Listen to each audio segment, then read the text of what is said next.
Здравствуйте, Вячеслав Андреевич. Прежде всего, мы хотели бы, можно так сказать, и вас поздравить, и для нас это приятная новость, что ваша гипотеза о том, кем являлась мать известного великого художника на самом деле Леонардо да Винчи, Катерина, что она, скажем так, черкесского происхождения. И эту гипотезу подтвердили, и подтвердили в Италии, благодаря архивам, Государственному архиву Флоренции, как я поняла. Во-первых, хотелось бы знать, вот, как вообще вам пришла идея изучать это, да? Вот как вы к этому пришли? Ну, во-первых, сам образ Леонардо да Винчи, ну, по-английски такое слово polymath, это человек, который по многих областях мастер. То есть он был не только великим художником, он был величайшим изобретателем. Ну, велосипед, парашют, акваланг, танк. Мало для одного человека. Потом он был тоже очень малоизвестный, он был первым анатомом, который сделал точнейшие рисунки внутренних органов человека, глаза, ну, всех буквально органов. До этого такого не существовало. К сожалению, его рукописи хранились до 18 века, не были опубликованы, не повлияли никак на развитие медицины, скажем, но он был еще ботаником, он был спелеологом. Абсолютно гений. Он изучал движение воздуха.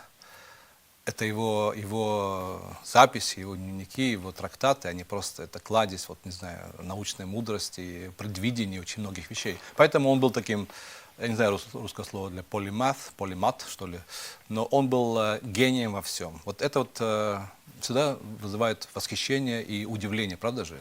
Вот этот образ меня, как сказать, очень поразил в подростковом возрасте. Я был 14 лет, мне было. Я смотрел фильм, такой многосерийный фильм «Жизнь Леонардо да Винчи», известного режиссера Ренато Кастеллани. И вот с этого времени просто я как-то заболел этим человеком, сам не знаю почему. И вот сейчас выясняется, что не зря заболел, потому что он всегда был на заднем плане, кстати. Я, кстати, был когда еще до всей этой гипотезы, был в Италии.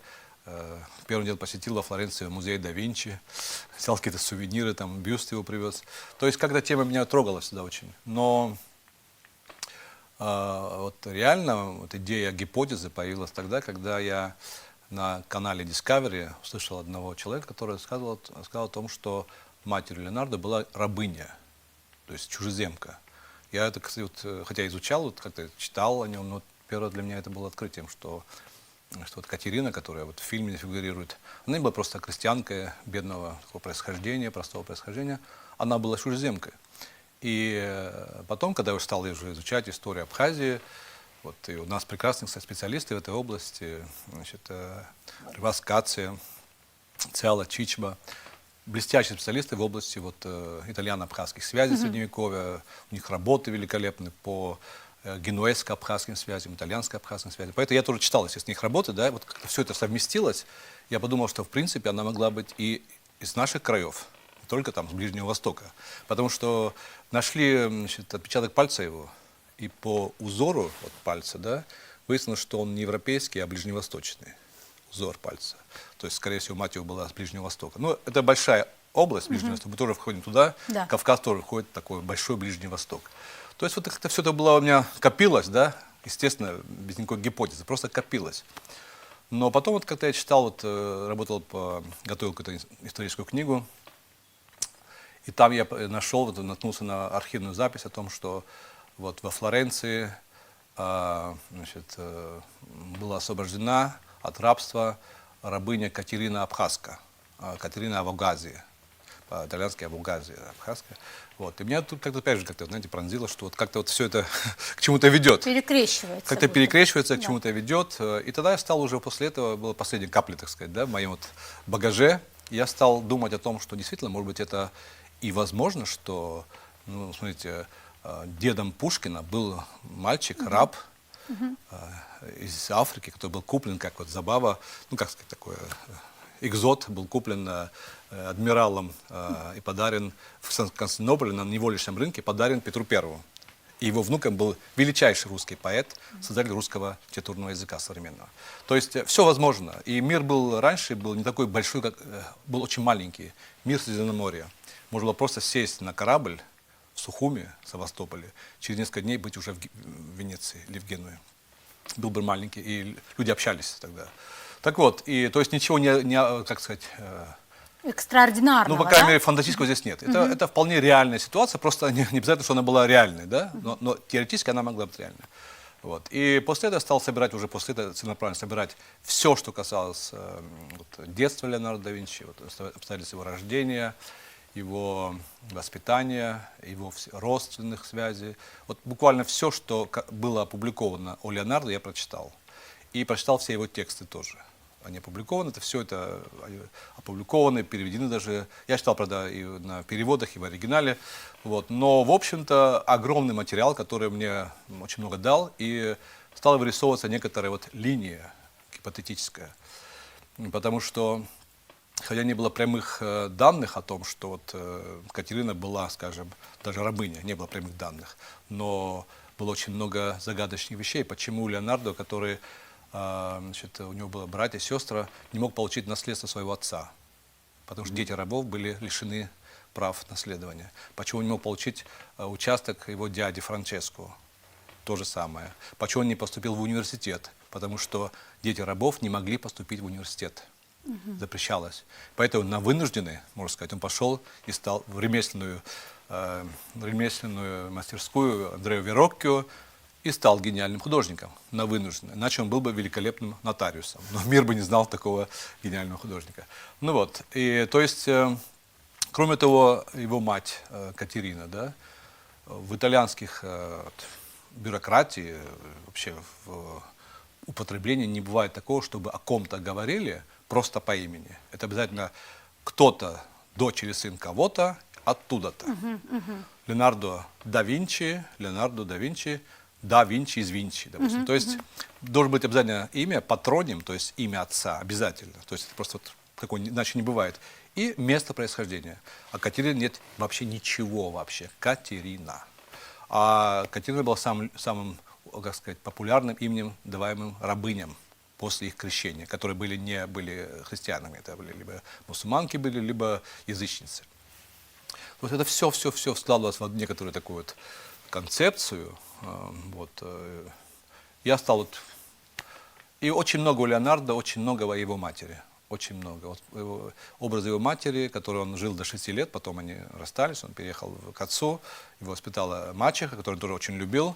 Вот. Но вот этот образ матери остался в его памяти, поскольку вот есть замечательное эссе, такое психоаналитическое Зигмунда Фрейда «Детский сон Леонардо», где он говорит о том, что все изображения Мадонны с младенцем – это изображение его матери. Вот, улыбающаяся женщина с младенцем – это проекция на его мать, Катерину. И как я понимаю, все-таки, вот переходя Да. к последним открытиям, да, все-таки была найдена вот эта фраза, да, о том, что Катерина была... Ну вот, вот в итоге все сложилось в эту книгу, вот, которую я вот сюда принес, эту книгу «Загадка Катерины», кем была мать Леонардо да Винчи. И здесь у меня не только одна гипотеза. То есть первая гипотеза, то, что она была рабыней, не просто обычной сельчанка там, или значит, бедная женщина, она была рабыней. Вот, это первая гипотеза. Это не было подтверждено, на самом деле. Это просто моя гипотеза была. Она уже высказывалась до этого тоже итальянскими учеными, но я ее как бы пытался обосновать уже с новыми данными. Второе о том, что она была чужеземкой. Ну, рабыни все были чужеземками, и она была не просто чужеземка, была чужеземка, то есть рабыня с Черноморского побережья Кавказа, либо с Черкесии, либо с Абхазии, поскольку было очень много рабов с разных, с Африки были, с Балкан были, с других регионов. Вот. А моя гипотеза была в том, что она была именно с Кавказа, с побережья Кавказа, с Западного Кавказа, либо с Черкесии, это называлось по-итальянски, либо Черкасия, либо Зихия, либо с Абхазии, Абугазии. Вот. И я доказываю, почему именно, поскольку в то время, когда во момент рождения Леонардо, наибольшее число статистических рабов в Флоренции, в Генуе было именно кавказских рабов, то есть абхазы и черкесы были. Вот. То есть это тоже как бы вот один из аргументов, не прямой, но косвенный аргумент, в пользу того, что она могла быть из региона Черкесии или Абхазии. Вот. Но и, наконец, у меня еще несколько других гипотез, сопутствующих, допустим, образ горы Кавказ. Это очень интересная вещь. Я сначала думал, что это такая вообще слабая часть моей гипотезы, но теперь я понимаю, что уже опираясь на новые находки, на всех картинах Леонардо, изображающих Мадонну с младенцем, кроме первой Мадонны Бенуа, которая в Эрмитаже находится, на заднем плане за вот этой парой располагается высокая гора, заснеженная гора. И я нашел в его записях, в его набросках изображение той же самой горы, вот такая иконическая гора, и он назвал ее гора Кавказ, или Монту Каукас. То есть это тоже, может быть, не прямое, но все-таки косвенно о том, что, возможно, он знал о происхождении своей матери, естественно, это тоже влияло на его восприятие вот этого всего контекста Мадонны с младенцем, где он проецировал себя вот на вот свои семейные обстоятельства, на вот этот сюжет из Библии. Вот. Ну и, наконец, конечно, тоже еще интересно, что 2 месяца назад такой редактор итальянского журнала Алессио Джордано обратился ко мне и написал мне, что моя гипотеза ему кажется очень убедительной, и просил изложить ее и издать ее в их журнале. Я послал ему такое изложение, краткое изложение моей гипотезы. Оно было опубликовано за 2 месяца до нынешнего времени. Тоже удивительно, правда же? Как-то вот все это приближалось. И, наконец, буквально на днях сначала мой друг близкий, Кан Таня, который учился в Италии, знает ситуацию эту. Вместе с ним мы были в Винчи, были в музее Леонардо. В общем-то, он все знает, весь контекст известен ему хорошо. Он сказал, что ваша гипотеза подтвердилась, нашелся документ, который подтверждает, что его мать была из Черкесии, региона Черкесии, и дал мне ссылку. А через полчаса написал мне тоже по имейлу, написал Алессио Джордано, редактор журнала, сказал, что профессор Черикба, господин Черикба, ваша гипотеза подтвердилась, уже официально она стала уже теорией, уже официально подтвердилась. В Италии это большое событие, говорит, вот, и поздравляю вас с этим открытием. Так что, в общем-то, ученый, профессор Веччи, он занимался изучением творчества Леонардо да Винчи, биографии его, и в историческом архиве Флоренции нашел запись о представлении вольной рабыни Катерины из области Черкесии, дочери Якоба. И подписано сэр Пьеро Леонардо да Винчи. Извините.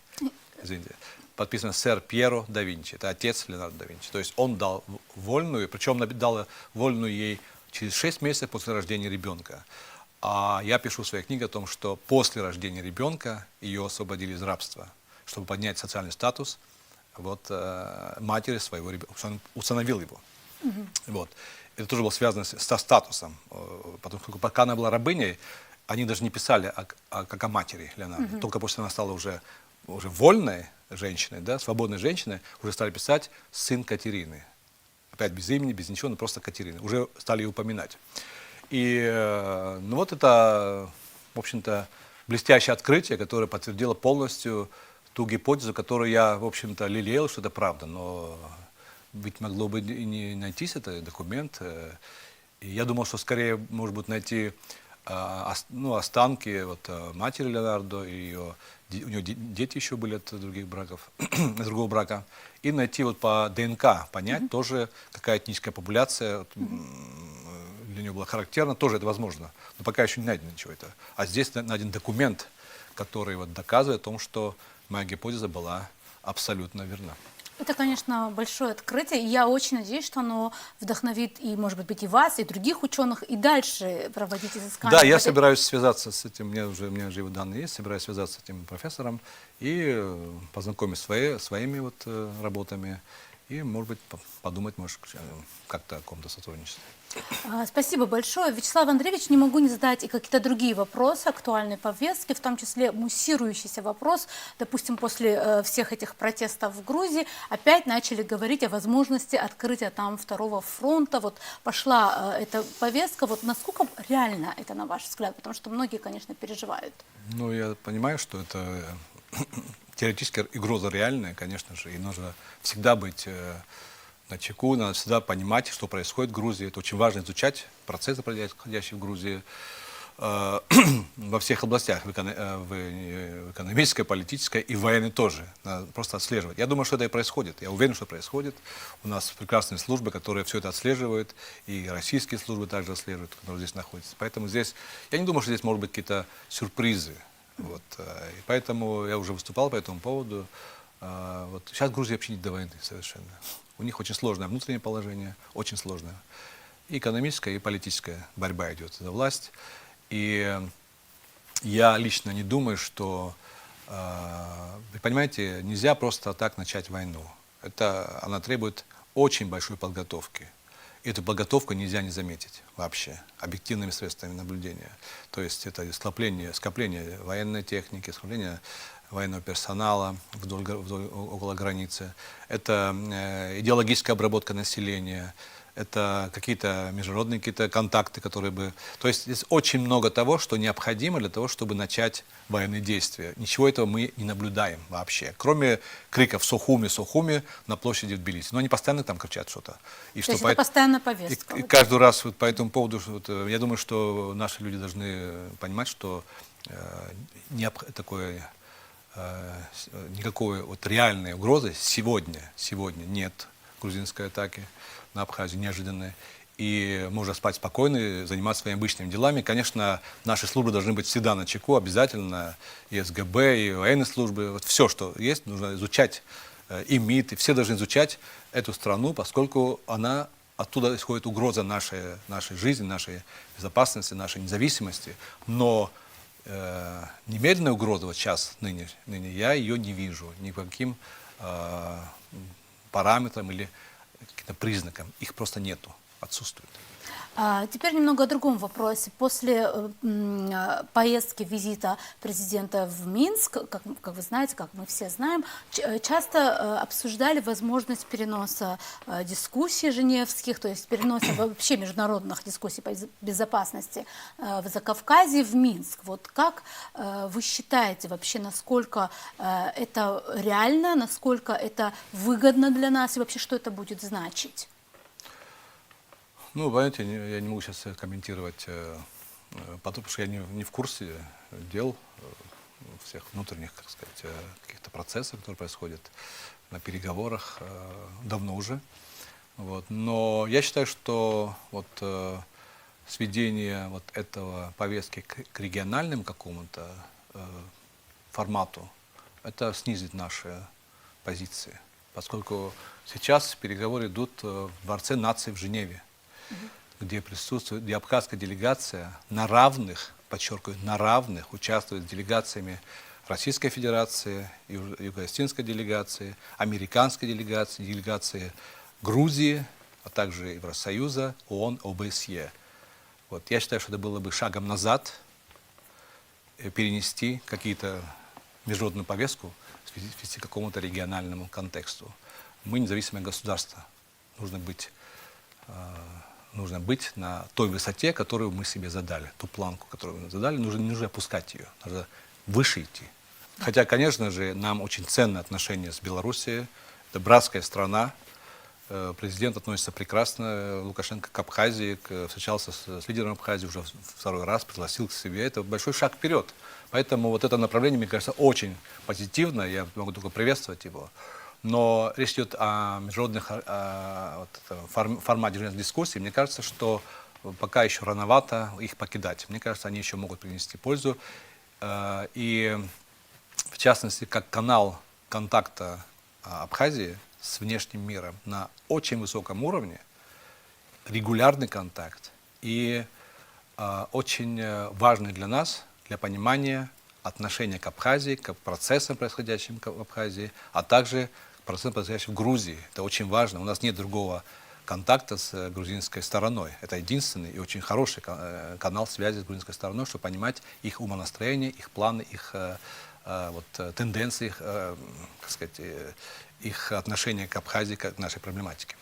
Вячеслав Андреевич, и раз уж мы заговорили и об отношениях с Белоруссией, кто-то вот в контексте вот всех этих происходящих событий очень часто говорит о том, что возможно ли признание, да, если контакты участились. Кстати, и про Сирию так говорят, вот что вы наблюдаете? Ну, в Сирии была ситуация, я плотно занимался этой тоже проблемой.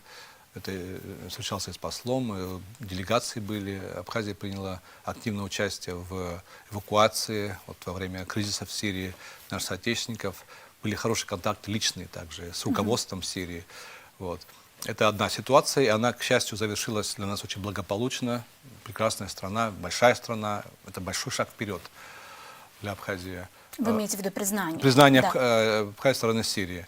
Белоруссия сложнее, поскольку это, ну, сама Беларусь находится в очень сложном, хотя сейчас везде уже сложно, можно сказать, и тем не менее. И я помню, что еще мне Сергей Васильевич Багапш говорил о том, что ему говорил президент Лукашенко, что вот в декабре 2008 года будет признание. Но ситуация сложная, и для Лукашенко тоже международная ситуация. Поэтому я понимаю его, как сказать, осторожность в этом вопросе.